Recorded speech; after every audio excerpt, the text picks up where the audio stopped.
everyone. So better evening to all of you.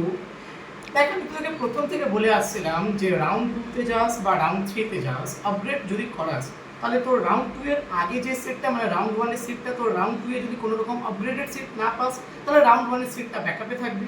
R round 2 থেকে round 3 তে যদি upgrade করিস আর রাউন্ড 3 তে যদি কোনো আপগ্রেডেড সিট না পাস তাহলে রাউন্ড 2 এর সিটটা ব্যাকআপে থাকবে। এটা আমি পুরো প্রথম থেকে বলে আসছি, যখন থেকে আমি কাউন্সেলিং প্রসেস পুরো এক্সপ্লেন করেছি, শর্টস বানিয়েছি, ভিডিওস বানিয়ে দিয়েছি, প্রথম থেকে তোদেরকে বলে আসছি এই সেম কথাটাই। কিন্তু স্টুডেন্টসরা অন্যান্য চ্যানেলে যাচ্ছে, অন্যান্য চ্যানেলে কেউ বলছে যে থার্ড রাউন্ডটা নাকি মপ আপ রাউন্ড, এখানে কোনো আপডেট করলে সেকেন্ড রাউন্ডের সিটটা নাকি থাকবে না। তারপরে এআইতে তোরা সার্চ করছিস ওইখানেও ভুল দিচ্ছে, গুগলেও তোরা সার্চ করছিস ওইখানেও ভুল দিচ্ছে। আমি তোদের প্রথম থেকে যে কথাটা বলে এসেছি আজকেও ওই কথাটাই বলছি, ওই সেম রুলসটাই এখনও হচ্ছে তোর অ্যাপ্লিকেবল আছে। এই জন্য বলি যে ওই সমস্ত যারা বেকার বেকার চ্যানেলগুলো আছে ওদেরকে ফলো করতে না। ওদের কাছে ওরা মানে যে একটা তো নোটিফিকেশন দিয়েছে না, ওই নোটিফিকেশনে দু জায়গায় এটা এই জিনিসটা মেনশন করা আছে, দু জায়গায় এই জিনিসটা মেনশন করা আছে, কিন্তু ওরা তো নোটিফিকেশন করবে না, কারণ ওরা তো রিসার্চ করতে জানে না যে কোনো জিনিসটা রিসার্চ করতে হয়। তাহলে স্টুডেন্টসকে মিসলিড কীভাবে করতে হবে আর ভুল ভাল ইনফরমেশন দিয়ে ভিউজ কীভাবে কামানো যায় সেটাই তাদের টার্গেট। আজকে আমি এক্ষুনি এই ডাউটটা ক্লিয়ার করার জন্য আমি ডব্লিউবিজি বোর্ডে কল করেছিলাম, ওদের থেকে পুরোটা একটু শুনিয়ে দেবো তোদেরকে ওরা কি বলেছে, ঠিক আছে? পুরো ডিটেলসে কি বলেছে আমি শুনিয়ে দেবো, ঠিক আছে?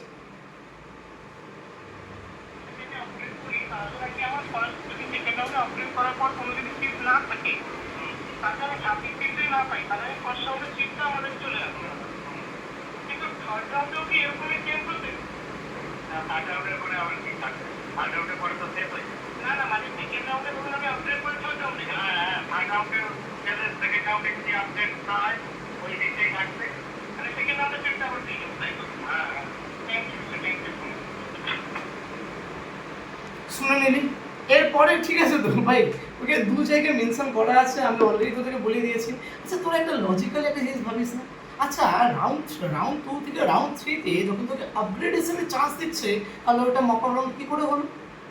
রাউন্ড 2 থেকে রাউন্ড 3 তে যখন তোকে আপগ্রেডেশনের চান্স দিচ্ছে মক আপ রাউন্ড কী করে হলো? ওটা মক আপ রাউন্ডে তো আগে কী হতো, একদম ফ্রেশ রেজিস্ট্রেশন হতো, কোনো আপগ্রেডেশনের চান্স থাকতো না। যখন আপগ্রেডেশন বলে দিচ্ছে তার মানে সেম রুলটাই অ্যাপ্লিকেবল হওয়া উচিত। একটু লজিক্যালি এইগুলো জিনিস ভাব, ঠিক আছে? আর প্লিজ ভাই অনেক হয়ে গেছে, দেখ যারা অন্য চ্যানেল ফলো করছিস আমি তোদেরকে আগেও বলে দিয়েছি, একটা বড় চ্যানেল যে কাউন্সেলিং করাচ্ছে তার এইটুকু ন্যূনতম সেন্স নেই যে কীভাবে চয়েস ফিলিং লিস্ট সাজাতে হয়। আমি গ্রুপে মেনশন করে দিয়েছি, গ্রুপে যতজন ছিল সবাই জানে আশা করছি। ভাই একটা ভুল চয়েস ফিলিং লিস্ট ইউটিউবে দিয়েছিল, কতজন স্টুডেন্টস মিসলিড হয়েছে, কতজন স্টুডেন্টস এখন ওই চয়েস ফিলিং লিস্ট থেকে যদি হচ্ছে চয়েস ফিলিং করে ও যে বেটার কলেজ পেতে পারতো সেটা আর পাচ্ছে না। একটা বড় চ্যানেল, অনেক বড় চ্যানেল, সেখানে বলছে নাকি তোর গ্যাপ সার্টিফিকেট বানানোর জন্য স্কুল থেকে হচ্ছে দিতে হবে গ্যাপ সার্টিফিকেট। কি বলবো আর সত্যি মানে এগুলো দেখেও খারাপ লাগে। অ্যাকচুয়ালি কি বলতো প্রবলেমটা এখানে না, প্রবলেমটা না আছে যে ওরা পুরো বিজনেস মাইন্ডেড হয়ে গেছে, ঠিক আছে? কীভাবে ভিউজ নিতে হবে, কীভাবে ওদের বিজনেসটা চালাতে হবে, এটা স্টুডেন্টসদের কথা ভেবে কেউ হার্ডওয়ার্ক করছে না। কারণ দেখ এক একটা ইনফরমেশন অনেক রেলিভেন্ট আছে, অনেক নেসেসারি আছে, এক একটা ইনফরমেশনের জন্য তোর ডিসিশন তুই বানাতে পারবি, আর ওই ডিসিশনের দিয়েই তোর ডিসাইড হবে যে তোর ফিউচার কি হতে চলেছে, তুই ভালো কলেজ পাবি কি পাবি না, ঠিক আছে?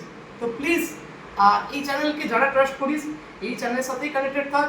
আর তোরা অলরেডি দেখেই নিয়েছিস হ্যাঁ, ইউটিউবে সবার প্রথমে আমি তোদের পুরো কাউন্সেলিং পুরো যে নতুন যে রুলস সব কিছু নোটস ফরম্যাটে পুরো এক্সপ্লেন করেছিলাম, ঠিক আছে? এরপরে যত যা রুলস আছে, যত যা কনফিউশন সব আমি ক্লিয়ার করেছি with official call recordings, with official data, with official proofs, ঠিক আছে? সো আমি এক্সপেক্ট করবো তোরা যাতে সাপোর্ট দেখাস এই চ্যানেলেই, ঠিক আছে? থ্যাংকস টু অল, দেখা হচ্ছে অন্য কোনো ভিডিওতে।